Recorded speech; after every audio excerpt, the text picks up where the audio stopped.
waktu kami kelompok 3 yang beranggotakan Antika Puspitasari dan Jenisa Aulia Faradina ingin mempresentasikan hasil makalah kami yang berjudul Landasan Filosofi Teknologi Pendidikan.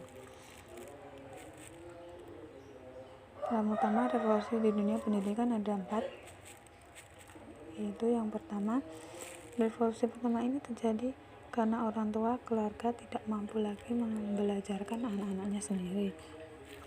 Di sini tuh orang tua tidak bisa mengajarkan, itu bukan berarti tidak bisa, tapi orang tua tersebut kurangnya ilmu, kurangnya pengetahuan. Jadi orang tua tersebut membutuhkan orang lain.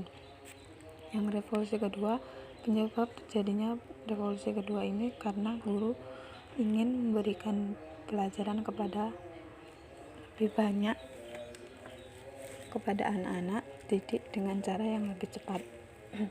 Biasanya tuh di sini guru mengajarkan materi dengan cepat agar cepat selesai, karena biasanya di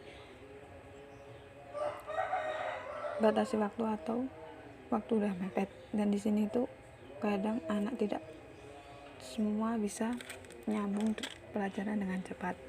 Yang ketiga, revolusi ketiga ini terjadi karena guru ingin mengajarkan lebih banyak lagi dan lebih cepat lagi. Sementara itu kemampuan guru semakin terbatas, sehingga diperlukan penggunaan pengetahuan yang telah diramukan oleh orang lain. Di sini tuh guru juga perlu orang lain, karena guru juga sangat terbatas, ilmunya juga masih kurang, jadi sangat membutuhkan referensi atau media yang lain. Yang keempat, revolusi keempat. Penyebab revolusi ini adalah karena guru menyadari bahwa tidaklah mungkin bagi guru untuk memberikan semua ajaran yang diperlukan, dan karena itu yang lebih penting dalam mengajarkan kepada anak didik tentang bagaimana belajar, ajaran selanjutnya akan diperoleh si pembelajar sepanjang usia hidupnya melalui berbagai sumber dan saluran. Di sini tuh guru mengajarkan bagaimana belajar yang baik di sekolah, anak didik contoh TK, dan selanjutnya anak itu akan mencari ilmunya sendiri di berbagai tempat dan berbagai guru yang lain. Next, selanjutnya komponen ilmu pengetahuan. Ontologi itu apa? Ontologi merupakan asas dalam menetapkan ruang lingkup wujud yang realitas dan menjadi objek penelaahan serta penafsiran tentang hakikat dan objek tersebut. Yang kedua, epistemologi bagaimana? Epistemologi merupakan asas mengenai cara bagaimana materi pengetahuan diperoleh dan disusun dalam tubuh pengetahuan tersebut. Aksiologi untuk apa? Aksiologi yaitu untuk merupakan asas dalam menggunakan pengetahuan yang telah diperoleh dan disusun dalam tubuh pengetahuan tersebut. Yang selanjutnya, apa teknologi pendidikan? Teknologi pendidikan, istilah teknologi berasal dari bahasa Yunani teknologia, yang menurut Webster Dictionary berarti systematic treatment atau penanganan sesuatu secara sistematis, dengan techne sebagai dasar kata. Teknologis berarti art, skills, science atau keahlian, keterampilan ilmu. Jadi teknologi pendidikan dapat diartikan sebagai pegangan atau pelaksanaan pendidikan secara sistematis menurut sistem tersebut yang akan dijelaskan kemudian. Selanjutnya, ada pendapat lain tentang maksud teknologi pendidikan.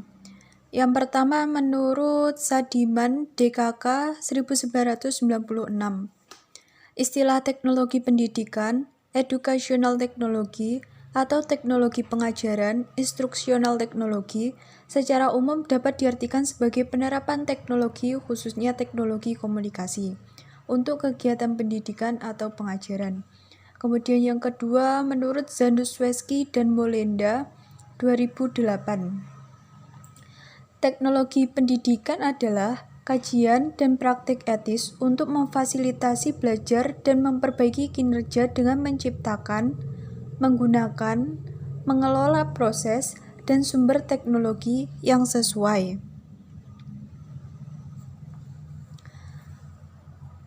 Ada yang menafsirkan teknologi pendidikan sebagai salah satu cara mengajar yang menggunakan alat-alat teknik modern yang sebenarnya dihasilkan bukan khusus untuk keperluan kependidikan, akan tetapi dapat dimanfaatkan dalam bidang pendidikan.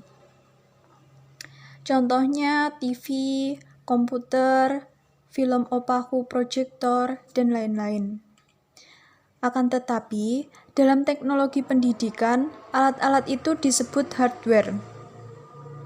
Selanjutnya, aplikasi teknologi pendidikan.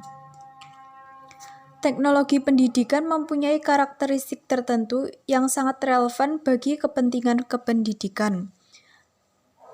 Teknologi memungkinkan adanya, yang pertama, penyebaran informasi secara luas, merata, cepat, seragam, dan terintegrasi, sehingga dengan demikian pesan dapat disampaikan sesuai dengan isi yang dimaksud.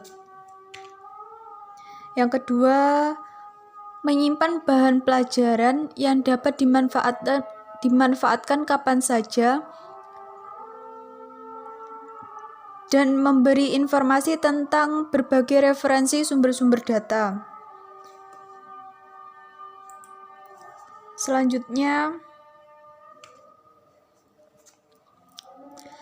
teknologi pendidikan dapat menyajikan materi secara logis, ilmiah, dan sistematis, serta mampu melengkapi, menunjang, memperjelas konsep-konsep, prinsip-prinsip, atau proporsi materi pelajaran.